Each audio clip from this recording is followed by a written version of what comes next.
Filosofi air sungai. Berbicara mengenai sungai, tentu semua orang sudah pasti pernah melihatnya secara dekat. Biasanya sungai memiliki ukuran dan jarak yang cenderung berbeda-beda. Ada yang berukuran besar, namun ada juga sungai yang kecil. Terlepas dari keberadaan sungai tersebut, ternyata ada banyak filosofi penting yang bisa dipetik dari keberadaannya. Hal ini sekaligus bisa dijadikan sebagai pelajaran hidup. Sungai seringkali digunakan sebagai metafora kehidupan. Sungai juga merupakan tempat air mengalir dengan volume yang besar. Ujung dari sebuah sungai adalah lautan lepas. Itulah mengapa sering muncul pepatah hidup seperti air mengalir yang tujuannya pasti tercapai. Jika melihat struktur sungai, maka biasanya akan dimulai dari mata air terlebih dahulu, lalu beralih ke hulu, ke hilir, hingga akhirnya bermuara ke laut. Jika diperhatikan, semuanya justru berawal dari hal sederhana seperti mata air hingga akhirnya mencapai skala besar seperti laut. Melalui hal itu, maka ada satu pelajaran moral yang bisa dipetik. Mengalirkan air diartikan serupa dengan kebiasaan berbagi. Meski air terus dialirkan namun tak akan mengurangi volumenya sama sekali.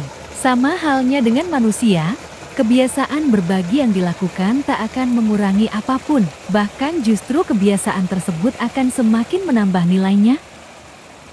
Kedua, tidak ada hal yang perlu disombongkan dari manusia.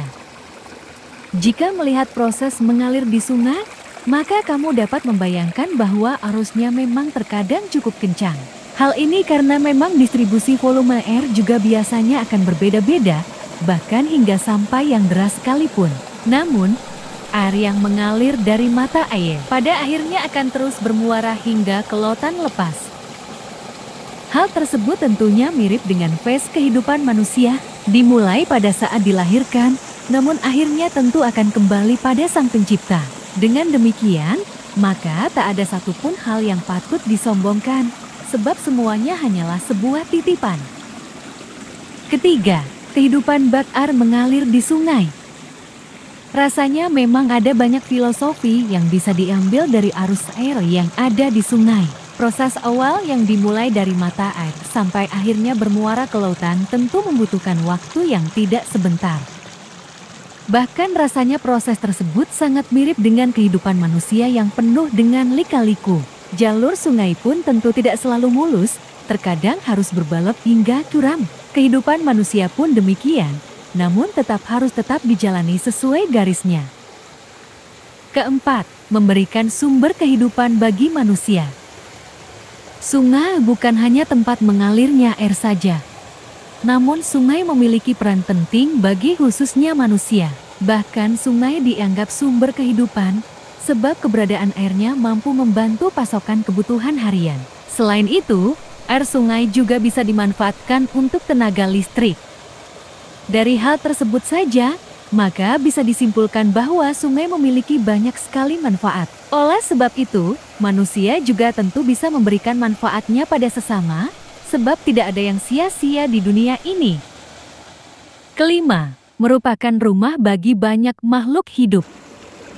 Sungai menyimpan banyak kehidupan jika dilihat lebih detail lagi. Isi yang ada di dalamnya bukan hanya air semata, melainkan juga aneka flora dan fauna yang menjadikan sungai sebagai rumah. Padahal jika dilihat dari dekat mungkin sungai tampak memiliki arus deras, namun justru tetap saja menjadi rumah bagi banyak makhluk hidup. Hal ini serupa dengan kehidupan manusia yang sama-sama membutuhkan rumah untuk kembali saat lelah. Meski mungkin situasi terkadang tak selalu baik, namun keberadaan rumah tetap menjadi tempat untuk sekadar beristirahat. Contohnya dengan menghabiskan waktu bersama keluarga dan orang tercinta. Ternyata memang ada banyak filosofi menarik dari keberadaan sungai. Hal tersebut bisa sekaligus dijadikan pelajaran hidup bagi orang-orang. Selalu petik sisi baiknya. Sekian video kali ini, semoga bermanfaat. Sampai jumpa di video berikutnya. Terima kasih.